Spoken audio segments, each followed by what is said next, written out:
Assalamualaikum warahmatullahi wabarakatuh. Selamat sore semua, salam sejahtera untuk kita semua. Om Swastiastu, Namo Buddhaya. Salam kebajikan. Hari ini kita akan membahas tentang nilai-nilai aneka. Nah, sebelum kita bahas nilai aneka, dalam podcast kali ini kita namakan Ponika. Podcast nilai-nilai aneka. Sobat aneka, yuk kita dengerin obrolan santai podcast kita hari ini tentang nilai-nilai aneka. Halo Sobat aneka, gimana nih kabar kalian hari ini? Semoga selalu dalam keadaan sehat ya. Masa PPKM gini emang paling aman sebaiknya di rumah aja. Nah, dibanding bosen di rumah, mending sambil dengerin podcast kita kan. Kenalan dulu nih, Sobat Aneka. Nama gue Fadilah Afandi dari instansi pemerintah Kota Bekasi di Dinas Pendidikan. Hari ini kita bakal ngomongin soal nilai-nilai aneka dan gimana sih implementasinya bagi seorang ASN maupun bagi CPNS atau CASN. Nah, kesempatan kali ini gue nggak sendirian nih sobat. Soalnya gue ditemenin nih sama Mas Tom atau biasa dipanggil Abah Tommy. Dia CPNS dari Kota Bekasi nih, tapi saat ini sedang tinggal di Banten. Lalu ada satu lagi nih, Sobat Aneka. Namanya Mbak Rehana, perempuan nih dari Ombudsman Republik Indonesia, perwakilan Jambi. Yuk, sebelum kita ngobrol lebih jauh, mungkin biar lebih enak memperkenalkan diri dulu kali ya, sobat-sobat aneka di sini. Silahkan dari Mas Tommy. Halo, Sobat Aneka. Ya. Assalamualaikum warahmatullahi wabarakatuh. Waalaikumsalam. Semoga kita dalam keadaan sehat walafiat. Izinkan saya untuk memperkenalkan diri. Nama saya Santomi. Kebetulan saya dari Banten dan saya alhamdulillah mendapatkan amanat untuk ngajar di SDN Marga Mulia 3 Kota Bekasi, yaitu di Dinas Pendidikan Kota Bekasi. Terima kasih Bung Afandi. Ya, terima kasih Mas Tommy yang jauh di sana. Nah, lanjut untuk Mbak Rere, silakan memperkenalkan diri kepada sobat-sobat aneka. Oke, thank you Bang Fandi. Halo Sobat Monika, gue Rehana Ferdian nih, biar lebih akrab panggil aja Mbak Rere. Saat ini gue menjadi CPNS di Ombudsman Republik Indonesia untuk perwakilan Jambi. Job desk-nya apa? Sebagai hubungan masyarakat. Wow. Ternyata di sini sobat-sobat aneka di sini sangat luar biasa ya. Satu guru, satu lagi bagian humas di Ombudsman Republik Indonesia. Nah, baik, terima kasih kepada Mas Tom dan Mbak Rere yang udah mau nyempetin waktu nih buat kita sharing bareng soal nilai-nilai aneka. Mbak Rere atau Mas Tom, aneka itu sendiri kan disingkatan dari akuntabilitas, nasionalisme, etika publik, komitmen mutu, dan anti korupsi. Nah, kalau menurut gue, akuntabilitas itu adalah sebuah tanggung jawab yang harus dicapai, merujuk pada kewajiban setiap individu, kelompok, maupun instansi. Simpelnya, akuntabilitas itu adalah apa yang sudah diamanahkan untuk kita, maka itu yang harus kita laksanakan. Nah, nilai-nilai yang kita dapat dari akuntabilitas itu yang harus kita tanamkan adalah nilai kepemimpinan, integritas, kepercayaan, keadilan, tanggung jawab, kepercayaan, dan keseimbangan. Itu sih menurut gue tentang akuntabilitas. Nah, setelah akuntabilitas itu kan ada nasionalisme. Nah, mungkin nih Mbak Rere bisa menjelaskan tentang nasionalisme. Ya, silakan Mbak Rere. Oke, sebelumnya itu kita harus paham dulu nih, teman-teman Aneka, Sobat Aneka. Apa sih nasionalisme itu? Jadi, nasionalisme itu sendiri adalah pemahaman mengenai nilai-nilai kebangsaan agar nantinya kita tuh dapat tumbuh rasa cinta terhadap bangsa dan tanah air. Nah, sebagai ASN, sebenarnya bukan hanya ASN sih ya, ini sebagai warga negara Indonesia, kita perlu bersikap nasionalis. Gimana caranya? Dengan cara mengimplementasikan nilai-nilai Pancasila. Basicnya ini harus hafal dulu nih Pancasila. Kalau nggak hafal, parah banget. Kalau udah hafal, nanti memahami dan mengimplementasikannya jauh lebih mudah. Ya, bagus nih penjelasannya nih. Tapi gue sedikit mau bertanya nih, Mbak Rere. Dalam nasionalisme itu kan kita harus menjunjung tinggi tidak adanya perbedaan ya. Karena ada semboyan Bhinneka Tunggal Ika. Betul. Sepakat nggak sih? Misalnya kita itu memandang seseorang, melayani itu tanpa harus membedakan dia suku, agama, ras gitu loh. Sepakat nggak sih? Sepakat dong, karena itu sesuai dengan nilai-nilai Pancasila. Baik, kita harus terima kasih. tahu loh, bersatu kita teguh, bercerai kita runtuh. Yes. Jadi kalau kita memilih-milih, runtuh kita. Oh ya, benar. Baik, terima kasih Mbak Rere. Mungkin nih sekalian kali ya Mbak Rere dengan lagi nih? Etika publik ya. Karena tadi jawaban nasionalisme itu cukup bagus, tepat, dan mungkin Sobat Ponika yang di luar sana bisa menangkap dan mencermati, mudah-mudahan bisa mengimplementasikannya nanti di rumah atau di lingkungan kerja. Ya, silakan Mbak Rere tentang etika publik.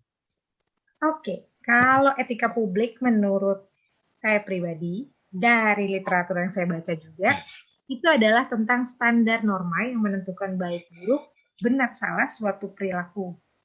Jadi intinya ini kalau di etika publik itu sebagai ASN, kita harus melayani masyarakat dengan sepenuh hati. Seperti tercantum dalam Undang-Undang Aparatur Sipil Negara. Oke, berarti etika publik itu secara garis besarnya itu apa Mbak Rere?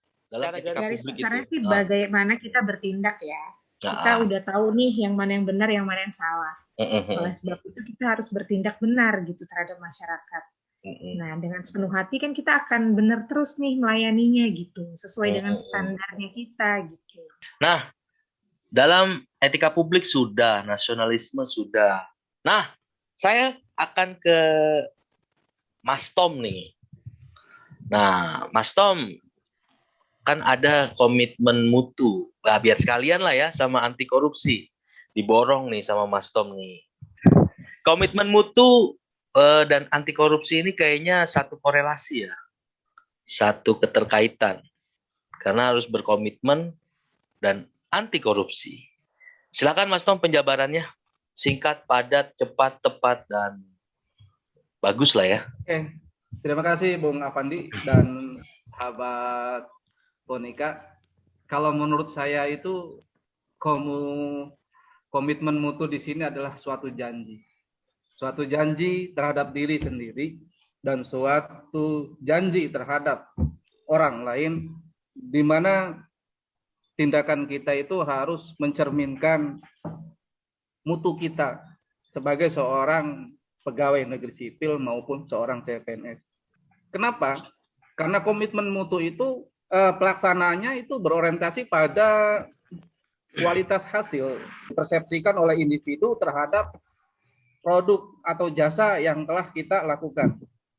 Nah, dari hasil itu sendiri berkaitan dengan anti korupsi di sini adalah bahwa di samping kita suatu berjanji terhadap diri kita sendiri dan orang lain, maka perlu adanya suatu kepercayaan.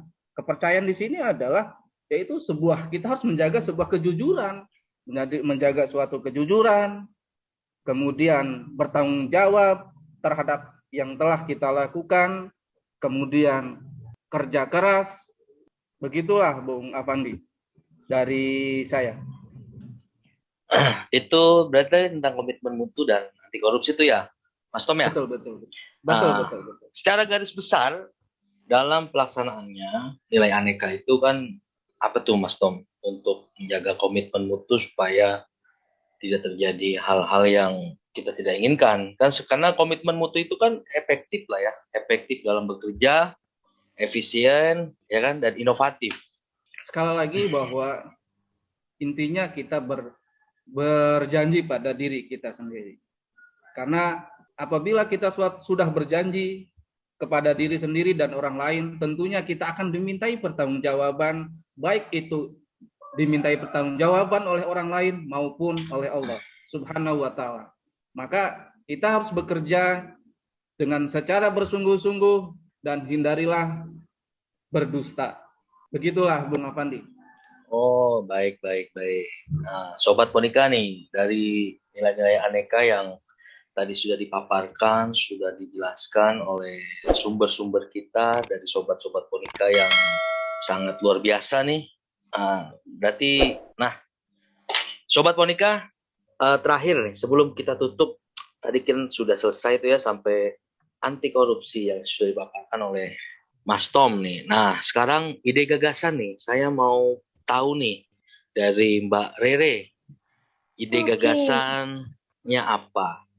Ide gagasan, kalau menurut saya sih untuk penguatan nilai-nilai aneka itu sendiri, yang perlu banget dilakukan adalah dengan secara berkala melakukan pelatihan, baik online maupun offline ya, tentang nilai-nilai aneka. Tidak hanya bagi CPNS harusnya, nantinya juga bagi yang sudah menjadi PNS. Untuk menguatkan nilai-nilai aneka, supaya mereka bukannya lupa ya, cuma kadang kalau nggak diingetin, lupa ya. Berarti harus selalu diingetin ya? Iya, betul. Karena kan hilang muncul tuh kalau yang kayak gitu. Biasanya metodenya apa tuh Mbak Rere? Kalau untuk mengingatkan itu, penguatan nilai aneka? Ya dengan pelatihan secara berkala. Oh gitu. Seperti latsar gini mungkin ya bisa dilakukan, tapi mungkin lebih ke nilai-nilai anekanya aja. Dan diikuti oleh PNS-PNS juga. Oke, baik. Terima kasih Mbak Rere. Sangat bagus nih ide gagasannya. Nah, sekarang Mas Tom. Ya. Apa nih ide gagasannya nih? Baik. Sobat Aneka, menurut saya pada saat upacara, baik itu upacara kenegaraan maupun upacara resmi maupun upacara sekolah-sekolah, nilai-nilai aneka kita masukkan menjadi suatu materi amanat, sehingga ibarat kita orang makan, maka akan lebih paham nilai aneka itu, baik itu secara materi maupun implementasinya gitu kan. Seperti itu Bung Afandi. Berarti dalam upacara ya, dalam upacara. Ditanamkan nilai-nilai aneka. Nah, sebenarnya kan nilai aneka itu diperuntukkan bagi pekerja ya. Betul. Nah, bagi pelaku ya, bagi pelaku. Nah, kalau di lingkungan Mas Tom nih sebagai guru, apakah pas dilakukan dalam upacara? Bisa. Dalam upacara juga bisa, karena kita ibarat kata memposisikan kita.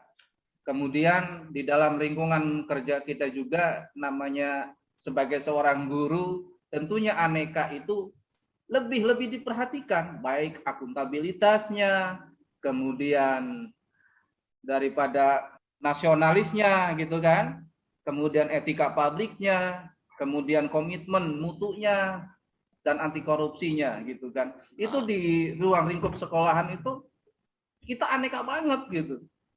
Kalau di tempat kerja saya pribadi gitu kan. Ya. Baik. Oke deh Mbak Rere dan Mas Tom nih. Berguna banget nih apa yang kita sharing hari ini untuk Sobat Monika di luar sana.